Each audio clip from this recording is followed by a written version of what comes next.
Aí comecei, tava já 10 minutos falando sozinha aqui, pensando que tava ao vivo, não tá. Vou ver se eu consigo então gravar dessa vez. Da outra vez ficou tudo picado por causa da conexão, eu tava com problema. Não sei se resolveu. Eu sabia agora. Então eu tava aqui falando que na minha infância eu vou falar sobre esse livro, né? O Poder Oculto da Música. E eu estava comentando na outra live que eu estava falando sobre esse livro,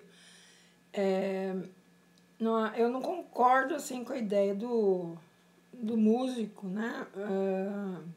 É uma ideia muito bem fundada, ele vai fundamentar ela no livro inteiro, vocês vão ver. Mas eu acredito assim que o homem ele vai se desenvolvendo através da ação e reação em várias etapas seculares, né? Em várias reencarnações. Ele não perde aquilo que ele aprende. Ele esquece as coisas que tem que esquecer em cada encarnação, porque senão não daria para ele evoluir. Ficar preso no passado não dá. Então, as principais coisas ele esquece. Mas tudo que a gente aprende, que a gente desenvolve, a gente vai levando para frente. Isso daí vai fazendo parte do nosso acervo de conhecimento. Então, sempre vai valer a pena, até com 100 anos, você começar a aprender. Isso que eu acho bárbaro. Então, essa diferença, mas não é por isso que eu não vou deixar de ver as ideias que ele traz, as pesquisas dele são muito boas, tem muita informação legal. Por exemplo, né? Aí eu tava falando, né, que eu fui musicalizada com Beatles desde pequena. Eu tô seguindo, assim, alguns canais que postam foto, adoro ver. Então, a música, ela, quando você põe pro seu filho, quando você põe na sua casa, ele vai crescendo com aquilo, isso daí vai fazer parte o resto da vida, na lembrança dele, vai ficar fazendo parte. Tudo que desde a infância a gente usa os sentidos, audição, com sons. Eu lembro até hoje o som do relógio do meu avô, que era daqueles relógios enormes, e com um sino muito forte. Toda vez que eu ouço aquilo, eu lembro do cheiro da pizza da minha avó e da casa do meu avô. Isso vem com o som. Então, quando eu ouço Beatles, eu sinto cheiro de vinil, eu sinto cheiro da vitrola, que era vitrola, naquela época, aquelas vitrolas de 4 pernas. Se puxava uma gaveta, era onde se colocava o disco. E eu cresci quase aprendendo inglês e cantando e sendo musicalizada com Beatles. Então, faz parte, né? Quando eu ouço qualquer coisa antiga, qualquer música deles, na minha casa tinha pilhas e pilhas de eu esqueci como é que chama aquele pequenininho, né? Compacto simples, aí tinha um compacto duplo, aí nem lembro mais. E até há pouco tempo eu dei muitos discos que eu tinha de Tom Jobim, Elis Regina, Beatles, dei pro sebo. E agora eu fiquei sabendo que tá super caro esses discos, porque tá voltando o vinil, né? Tem muitas máquinas já. Mas, enfim, aquela agulhinha, né? Que quando gastava você tinha que trocar a agulha da vitrola. Eu vivia trocando aquilo ali, aprendi a trocar. Então, desde pequeno, desde 5 anos de idade, imagina. E então, se você também deseja que seu filho ouça outro tipo de música, deixe ele se acostumar. Você ouve o que ele quer ouvir, o que você acha que ele deve ouvir também, você ouve e ele vai ouvir junto. Mas não fala que é pra ele, porque eles não gostam disso, principalmente se for adolescente. Então ouça despretensiosamente que ele vai estar ouvindo. Aí pode não gostar no começo, porque é diferente da turma dele. Segunda vez ele vai ouvir, terceira vez ele já vai se acostumar, quarta vez ele já vai, se não põe, ele vai lá e vai procurar. Então fica fazendo parte. A música é um negócio danado. Se ela for ruim, ela entra também no seu ouvido. Então, por isso que se você já é adulto, você pode escolher. Agora, cuidado com as crianças, né? O tipo de música que você... Se você gosta de um tipo só, coloque outros também. Mude um pouco, né? Porque eu comecei a falar esse assunto porque, como eu acho que a música, ela interfere, sim, na parte emocional das pessoas. Ela pode te deixar feliz, ela pode te deixar mais triste. Se você já estiver no estado, se você já está no estado triste e bota uma música bem agitada, pode ser que você até se incomode, aquilo ali pode ser que até incomode você. Dificilmente você vai sair pulando quando você está triste ouvindo uma música alegre. Então, é isso que eu penso. A música, ela tem a possibilidade de, entrando no seu ouvido, mudar o seu estado de espírito, desde que você não esteja muito contrário àquilo. Então, sem a vontade, não há música que mude ninguém. Isso eu não acredito, entende? Então, mais ou menos, ele fala... o que ele dá a entender é que ele fala da força da música, ele tem muita informação esse livro, né? Por isso que eu gosto dele, ele fez muitas pesquisas sérias. Então, ele é bárbaro, o livro. Mas a ideia principal, eu já sou um pouco contrária a ela, certo? Senão a gente seria só manipulado, né? E o que diferencia o ser humano, porque manipulação a gente sofre de todos os lados. Tanto do lado bom quanto do lado ruim. E a gente nem percebe. Mas a escolha no final é nossa. É isso que é o que diferencia o ser humano de tudo. É a escolha, são as escolhas, né? Lembrando, né, daquele feixe espiritual que escolhas, escolhas práticas, né? Escolhas e desejos. Escolha, memória e desejo, que é o karma, memória e desejo. Esses três sistemas é o que funcionam dentro do espírito. O espírito é formado disso, de escolhas, a memória do que você escolheu e o desejo de repetir aquilo, certo? Então, você sempre vai ter escolha de aceitar ou não aquela influência.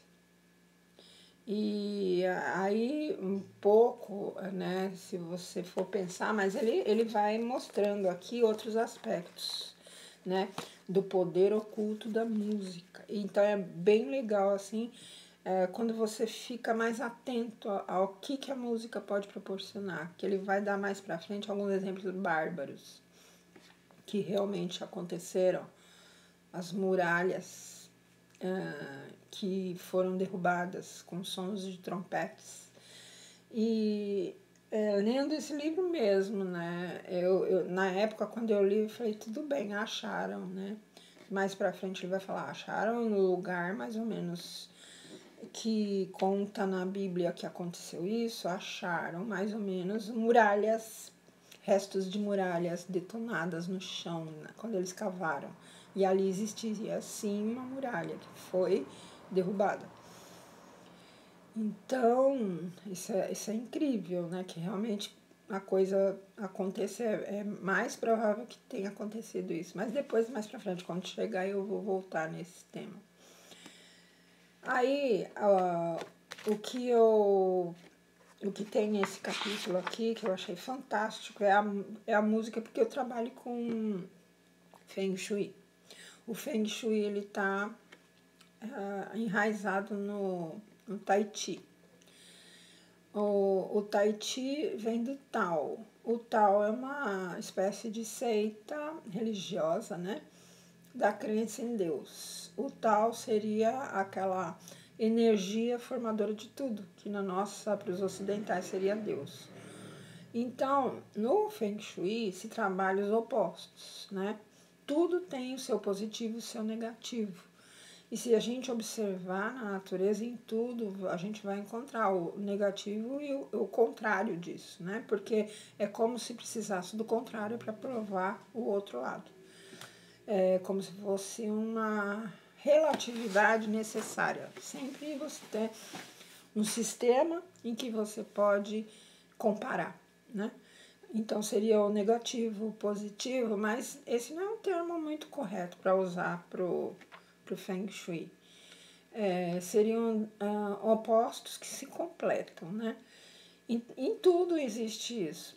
Então, aqui eles vão falar, eu não sei se vocês assistiram a outra live sobre esse livro, que fala que eles acreditavam que os 12 tons eram divinos, então eles encontraram esses 12 tons. Esses 12 tons vieram de várias formas até os nossos dias, né?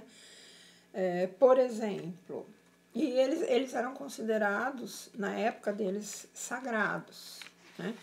E existem relatos de outros povos que iam assistir, às vezes, apresentações de outros músicos, assim, chineses, né? Que vivenciavam do jeito que ele está falando aqui, e que eles, a sensação é que dava, que parecia que eles estavam num outro estado de interior, né? Passava uma outra sensação quando eles tocavam, eles entravam como que fossem em transe e eram capazes de passar certas emoções para quem estava assistindo ali, né? Certas influências espirituais, né? Isso é um relato que eles encontraram histórico. Então, ele fala do Tai Chi, do Yin e do Yang, que eles já trabalhavam isso na época, e que tudo no universo tinha o seu contrário, né? Tinha o complemento, né? Partes complementares, que eram opostas uma à outra. Por exemplo, dia, noite, sol, chuva, seco, molhado, concreto, abstrato, né? Então, por exemplo, aqui ele fala, o Yin, ele é caracterizado como tudo aquilo que o contrário do Yin seria, se eu for comparar interno e externo, o Yin é interno, o Yang é externo. O Yin é tímido, retraído, o Yang é extrovertido.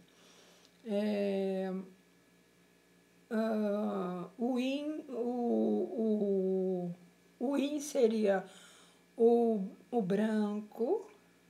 Não, aí não. O Yin é o contrário. O Yin é sempre o interno. Aí com cor fica mais complexo falar. Mas a cor mais sobressalente seria o Yang. A cor mais fria seria o Yin. Inverno, verão, né? Velho, novo. Então, em todas as coisas que a gente vai se deparar, vai ter o seu contrário.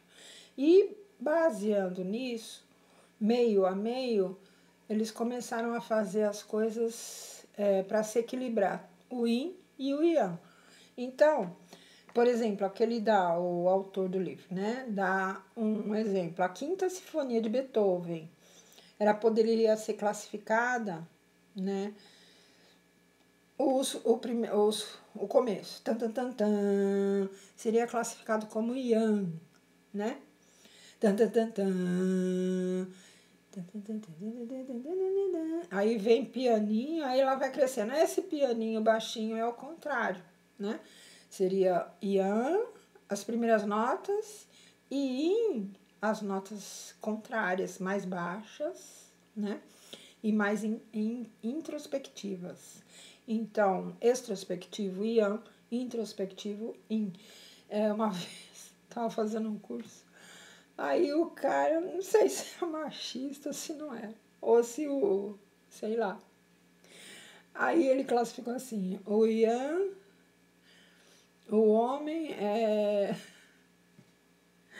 Ele usou um termo bem machista, gente. E a mulher era o contrário do homem, mas numa perspectiva muito machista, que eu não lembro agora. Eu fiquei tão irritada com aquilo. Ele falou, não, são eles que estão colocando aqui.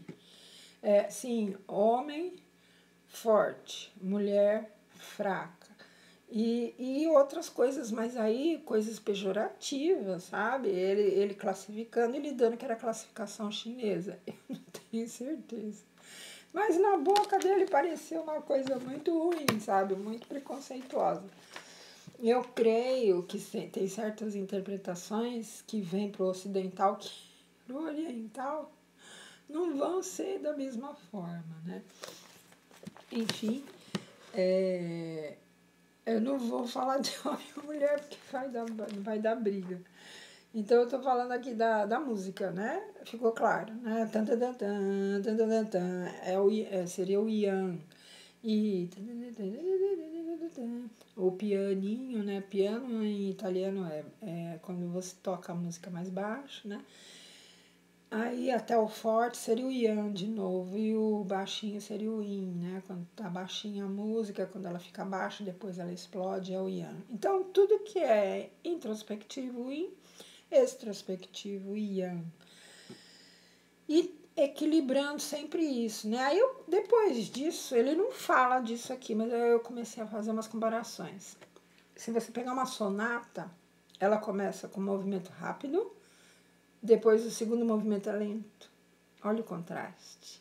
Depois volta para rápido de novo. O certo seria ter um lento de novo para equilibrar. Isso eu tô falando, gente, sem nenhuma. Oi, Gisele.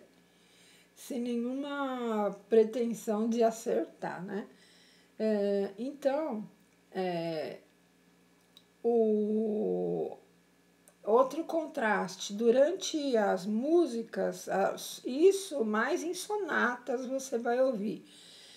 A música, ela tem uma parte que ela é forte, depois ela tem uma resposta de frase baixinho, que é forte piano.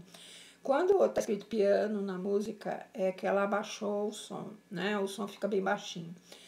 Então, às vezes você está ouvindo também alguém tocando uma música erudita, só instrumental, às vezes piano, às vezes violino, você vai ver que toca muito forte e depois tem o contraste.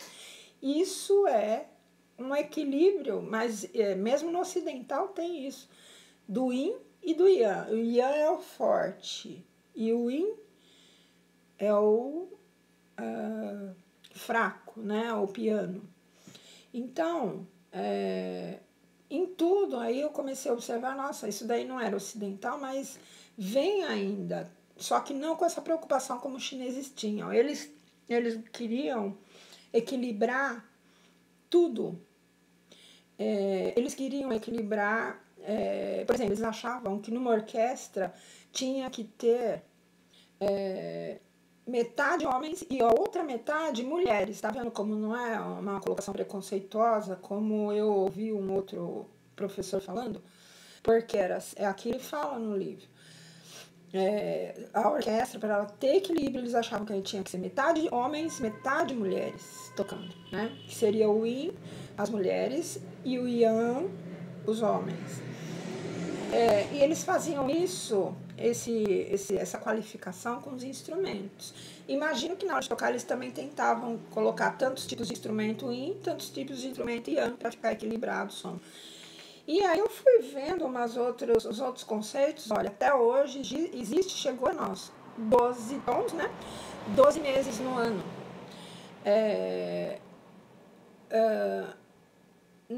Aí eu não fiz, eu não sei isso que eu vou falar, metade frio, metade calor, eu não tenho certeza se isso acontece. Talvez no Brasil seja a mais da metade quente. Aqui no Brasil não é equilibrado. Essa coisa de ficar perto dos trópicos, né? Mas 12 meses, vem desses 12 tons aí da antiguidade chinesa. O que mais? Horas, 12 horas. Aí dá para você pensar, metade dia, 12 horas noite. Olha, o yin e o yang. O que mais que a gente tem? Com 12 e 24. Se a gente for procurar, a gente vai achar um monte de coisa assim que veio dessa época aí. Então, isso era tão sério para eles que, por isso que quando eles ouviam o tipo de música que estava tocando em determinado local, eles já sabiam o que eles tinham que equilibrar ali. E aí, aqui, então, ele fala também dos instrumentos. Por exemplo, tinha um instrumento que é tem. Então, uma outra coisa, a tríade, para eles era Deus, era a representação de Deus. Como a gente ainda tem, até hoje em certas religiões, a Santíssima Trindade. Então, tudo para eles que tinha três na música, um trio de pessoas, ou na composição ela fosse em três tempos, era divino, era a representação de Deus aquilo. E os símbolos que se usa, né, no Feng Shui para você representar a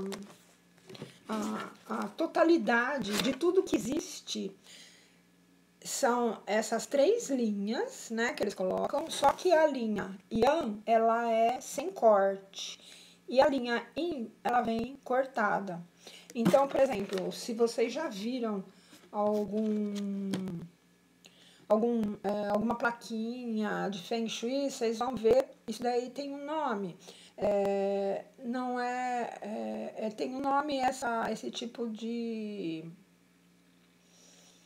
representação do Feng Shui. Estou tentando ver aqui, ele usa esse nome aqui, às vezes... Sim, isso daí é conhecido como Qua. Então, quando você vê um Qua Sha, que vem com essas representações, você vai ver a representação dos 5 elementos que tem na natureza,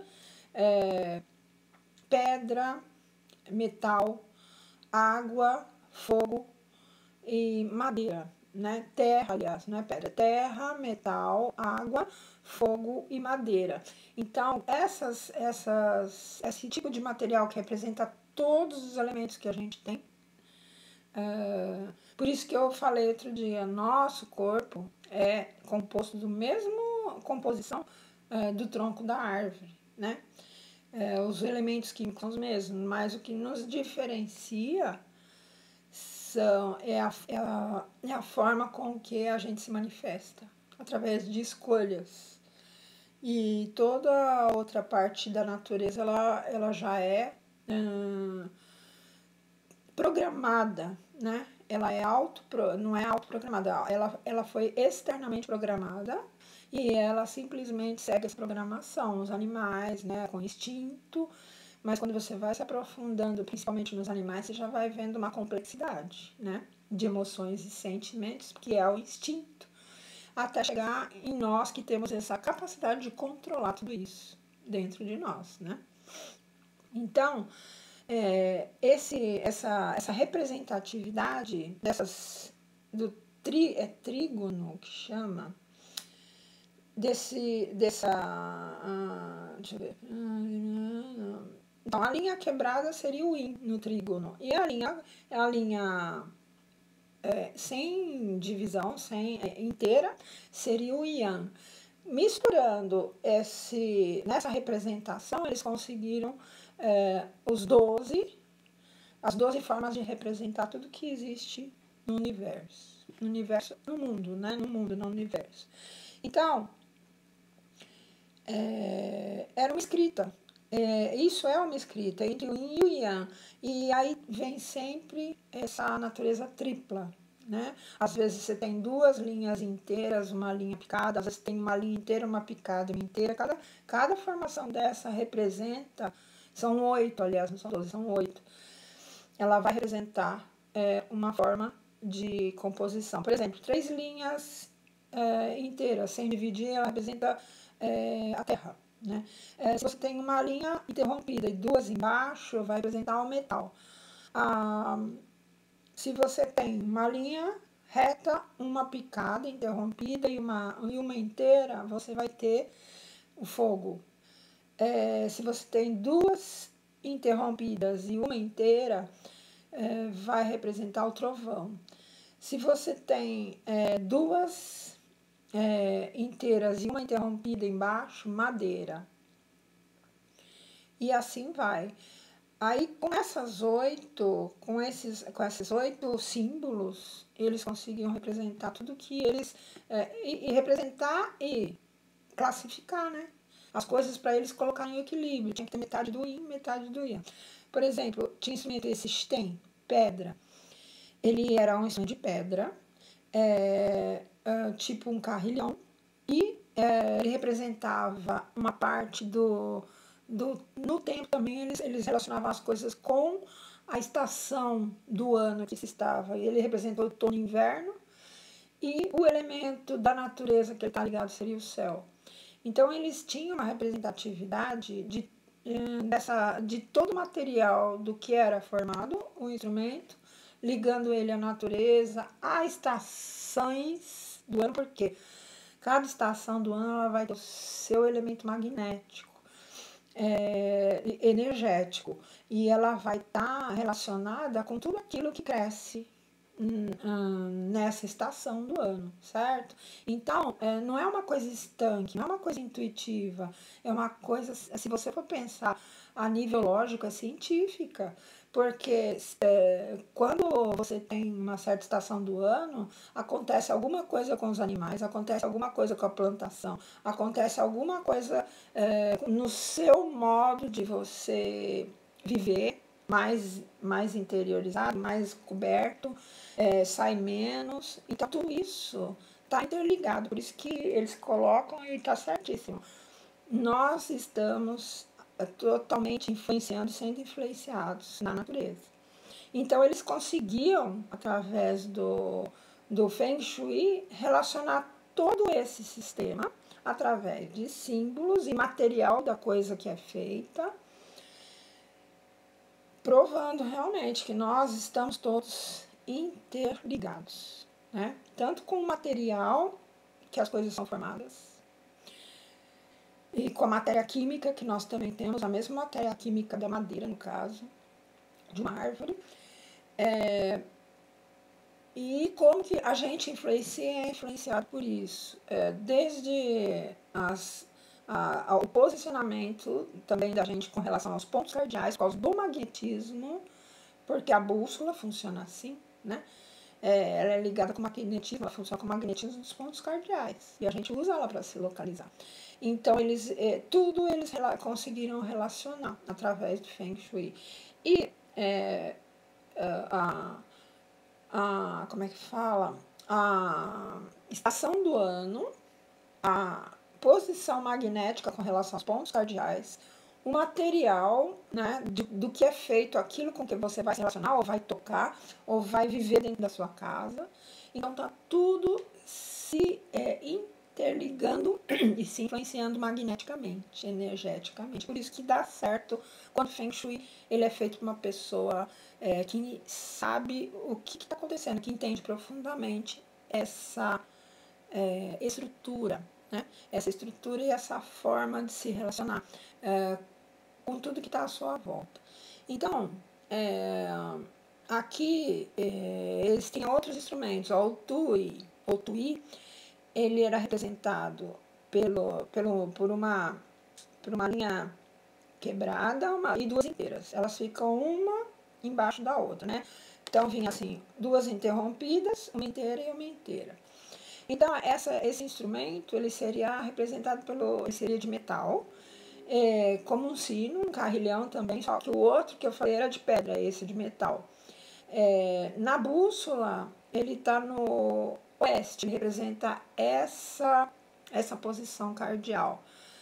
A estação do ano, outono, e o elemento da natureza, ele representa a umidade.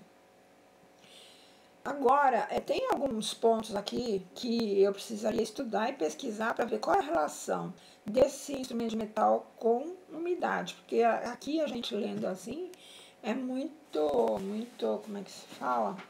É muito estanque, né? Teria que ver qual é a base de relação para esse instrumento ser ligado com aquele outro fator que é a umidade. O Li, né, um outro exemplo, era uma cítara. E ele é relacionado com a seda, provavelmente por causa do material das cordas. E o ponto da bússola é sul e a estação é verão. E o elemento no fenômeno da natureza é o fogo. Então, deve ser um instrumento, a cítara é um instrumento, assim, ele é mais agudo, ele é mais penetrante, ele é mais... por exemplo, se você for prestar atenção numa orquestra desses vários instrumentos, ela vai sobressair, esse som vai provavelmente sobressair.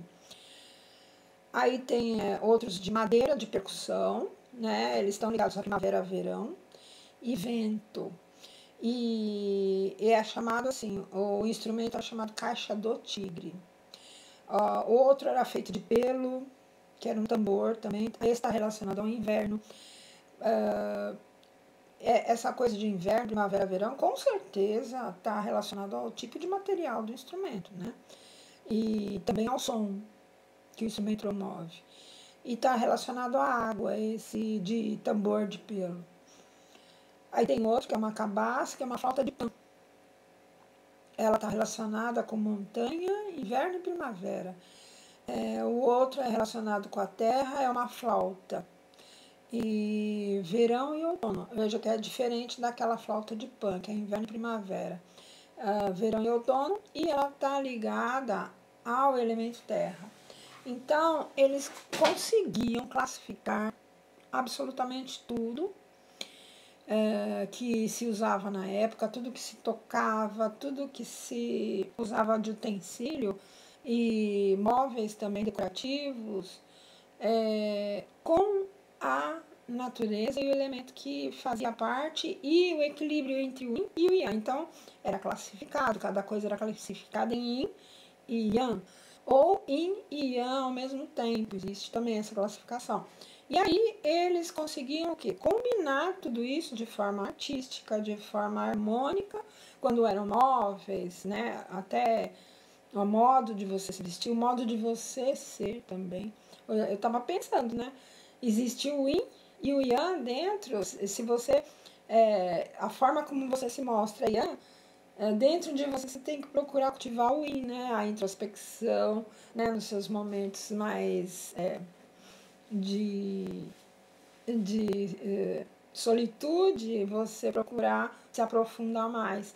E ao contrário, se você aparenta muito assim, introspecção, para você equilibrar isso, você tem que pensar no yang, se vestir mais yang, né? Mais para justamente equilibrar, né? Não ficar totalmente yin ou totalmente yang aparecendo, né? Aparência.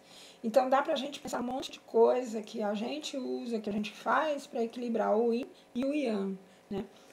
Eu gosto muito dessa forma de pensar, porque quando você começa a estudar, você vê que não é um achismo, não é um misticismo, mas é uma coisa profundamente ligada, é uma teoria profundamente ligada na sabedoria da existência de todas as coisas, né? É inclusive uma religião, né? Que faz parte do Tao. Então, assim, muitas coisas que eu experimentei que eu não entendia por quê e se iria funcionar, realmente funcionaram. Eu tinha entrada aqui na minha casa, tenho ainda, e eu não gostava dessa entrada. Eu chegava em casa e a única parte da casa que eu não gostava era a entrada, porque a porta é do lado. Depois eu fui ver, pela qualificação, pela posição, né, que a gente tem umas placas que mostram que é feito através do Quachá, e que a porta ela está virada, está tampado o sol. Então, onde teria que bater o sol não bate. Porque a entrada da casa deveria estar virada não para o norte, ela teria que estar virada para o outro lado, que era para o sul. E aí, a solução para isso era colocar enfeites florais artificiais, porque qualquer planta que eu colocasse ali, provavelmente ela não ia durar, né? A não ser que porque fica escura a entrada, né? Então eu tenho que pôr lâmpadas, eu tenho que fazer essa entrada mais clara, eu tenho que acender ela à noite, tem que deixar acesa à noite e colocar plantas artificiais. E eu fiz, né? Eu vou testar. Coloquei um quadro na outra parede, coloquei umas flores artificiais. E aí mudou. Toda vez que eu abro a porta ou que eu chego, existe um aconchego que antes não tinha. Que era uma coisa muito fria, muito escura, né? E eu não tinha me dado conta da coisa mais aprofundada, né? Por causa do Feng Shui que eu fui olhar o que eu podia fazer e o que acontecia. Daí achei, a situação melhorou, realmente melhorou. Então, isso para mim ainda não é, eu faço, sigo assim algumas orientações, mas tem orientações que eu não consigo, eu faço e dá certo, mas eu ainda não consigo abranger a profundidade daquilo. Mas eu tenho certeza que, porque faltam às vezes dados para mim, mas eu tenho certeza que tem um fundamento ou magnético ou um fundamento de elementos da natureza. Então não é uma coisa mística, é uma coisa lógica, que está baseada basicamente em magnetismo e magnetismo de pontos cardeais, magnetismo da própria radiação de luz solar, né? E da matéria que é feito o móvel ou o que representa aquilo artisticamente, porque não é só um móvel de madeira que você vai qualificar, um desenho que você põe na parede, ele pode ou não ajudar, né? Dependendo do local que ele está, dependendo das outras coisas que tem em volta dele, e dependendo do que tem nele, do que ele representa, né? Naquele lugar. Então, se você souber de como equilibrar, aí você vê, ó, essa forma aqui não tá boa, ela não vai harmonizar o ambiente. Então, só que não é um achismo. É tudo baseado nessa teoria do yin, do yang, os contrários que existem em todas as coisas, né? E o que você tem que equilibrar. Não pode ter muito yang e não pode ter muito yin em nenhum lugar da sua casa. Você tem que equilibrar tudo isso. Então, desse capítulo, né, que eu tinha para falar era isso. Depois ele vai falando mais algumas coisas, né, que